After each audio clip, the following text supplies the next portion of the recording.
আসসালামু আলাইকুম বন্ধুরা, এই যে আমাদের হাতে যে পার্সেলটা দেখতে পাচ্ছেন, মাশাআল্লাহ আমাদের পার্সেলটা চলে এসেছে। আর এটার ভিডিও কিন্তু আমরা গতকালকে দিয়েছিলাম, আপনারা সবাই জানেন এটা কি পার্সেল। আর এটা হলো আমাদের দোকানের কিছু স্টিকার বাকি ছিল, এই স্টিকার গুলো আমরা কমপ্লিট করলাম। তো এটাকে আনবক্সিং করে আপনাদের দেখানোর চেষ্টা করি। আর এই স্টিকারটা আমরা বানাইছি মূলত আপনাদের অনেকেরই যেমন ধরেন দেখতে খারাপ দেখা যায়, জায়গাগুলো খালি থাকে, সেজন্য আমরা এটা বানিয়ে নিয়ে আসলাম।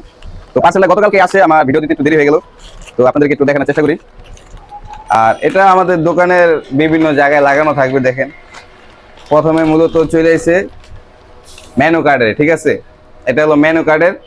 তারপরে আরেকটা দেখাই, এটা দেখলে আসলে আপনাদের মুখ দেয়া এটার অক্ষর বলতে হবে, ঠিক আছে। এই যে দেখেন এখানে কি লেখা, ঠিক আছে, এটা আপনারা অবশ্যই কমেন্টে জানাবেন। মাশাআল্লাহ, ঠিক আছে। তো এটা আমরা আমাদের দোকানের সাইডে কাস্টমাইজ করব। আর মেনু কার্ড আমার দোকানে বানানো ছিল না, কাজে কামে ব্যস্ত থাকার কারণে মেনু কার্ডও চলে এসেছে, এবং কি দোকানে আরো কয়টা স্টিকার বানানো সেটাও হয়ে গেছে। তো আমরা এগুলো কাস্টমাইজ করে আপনাদেরকে দেখানোর চেষ্টা করব। ধন্যবাদ।